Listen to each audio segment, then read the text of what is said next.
autre événement sportif, le Tour de l'Ain, bien sûr. Deuxième jour ce mercredi, avec 2 épreuves ce matin. Les coureurs ont parcouru 83 km 500 entre Lagneux et Ambérieu en Bugey. Et cet après-midi, c'était le contre-la-montre par équipe à Saint-Vulbas, où nous retrouvons Jean-Paul Savard. Bonsoir Jean-Paul.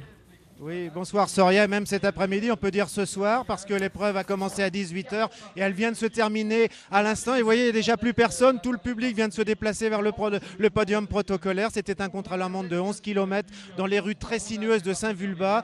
Et cette épreuve contre-la-montre par équipe, que très peu de courses par étapes maintenant privilégient, a été remportée par une équipe belge, l'équipe Omega Pharma, ce qui signifie que le maillot jaune va changer d'épaule. Le maillot jaune qui était sur les épaules du Belarus Utarovic va être porté désormais par un Italien, l'Italien Dario Cataldo. Alors je vous parle d'Utarovic. Utarovic a été la grande vedette des 2 premières étapes.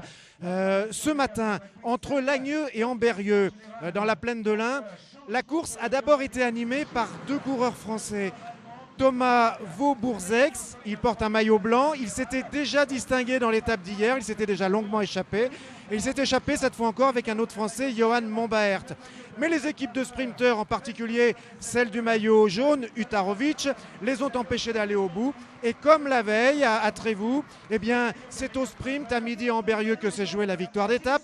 Et cette victoire, eh bien, elle est donc revenue à ce phénomène bélarus, Utarovic, qui remporte sa seconde étape consécutive et qui à ce moment-là consolide son maillot jaune. Alors, pour vous dire qui est Utarovic, Utarovic, c'est l'un des 3 coureurs à avoir battu Mark Cavendish. Donc ça n'est pas n'importe qui. Il n'y a pas n'importe qui sur ce Tour de l'Ain. Il y a aussi beaucoup de régionaux. Pierre-Luc Périchon, natif d'Ambérieu. Pierre-Luc Périchon nous a confié quelle était sa mission sur ce Tour de l'Ain. Oh, on n'a pas vraiment de rôle prédéfini. Ça va dépendre en fonction du classement, des positions avant les bosses. Mais bon, moi je suis un peu plus baroudeur. Ce sera plus l'étape de demain ou d'après-demain. Ça aide d'être chez vous? Ça aide beaucoup mentalement, je connais toutes les routes, je connais les trous, je connais les dodanes, Voilà, c'est une prise de risque en moins, c'est une usure mentale en moins et ça se répercute sur le physique à l'arrivée, quoi. Demain l'étape va de Belay à Montréal-Lacluse. Merci beaucoup Jean-Paul, on vous retrouve demain, c'est la fin de ce